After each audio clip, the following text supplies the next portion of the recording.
தமிழக வெற்றிக் கழகத்தின் 3ஆம் ஆண்டு தொடக்க விழாவில் ஊழல் சக்தி அதிமுக என அக்கட்சித் தலைவர் விஜய் விமர்சித்திருந்தார். இதற்கு அதிமுக பொருளாளர் திண்டுக்கல் சீனிவாசன் பதிலடி கொடுத்துள்ளார். இருவரின் காரசார பேச்சு குறித்து தற்போது பார்க்கலாம்.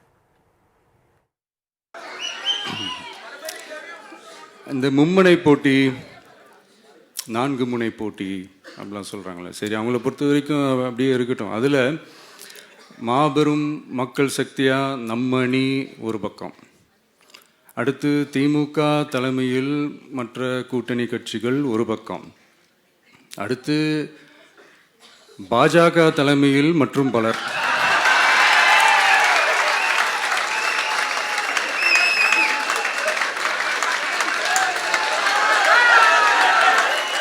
என்னப்பா சிரிக்கிறீங்க? உண்மையை தானே சொன்னேன். இந்த விசில்ல ஊதுற ஊதுல இந்த தீய சக்தியும் இந்த ஊழல் சக்தியும் தெரிச்சு ஓடணும். எப்படி தெரிச்சு ஓடணும்? அன்னைக்கு சென்ட் ஜார்ஜ் கோட்டையில டிவிக்கு ஆளும் கட்சியா எழும்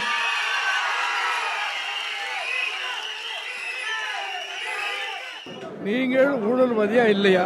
நம்பர் 1 விஜய்.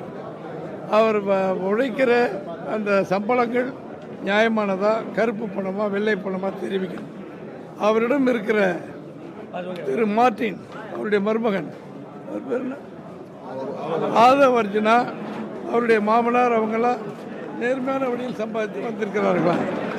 நம்முடைய செங்கோட்டையன் அவர்கள் ஏற்கனவே அம்மா இருக்கும் பொழுது, அமைச்சராக இருக்கும் பொழுது வருமானத்திற்கு மீறி சொத்து சேர்த்தார் என்று வழக்கு போட்டு சிறைக்கு போய் பிறகு அம்மா காலத்திலே விடுதலை செய்யப்பட்டவர்.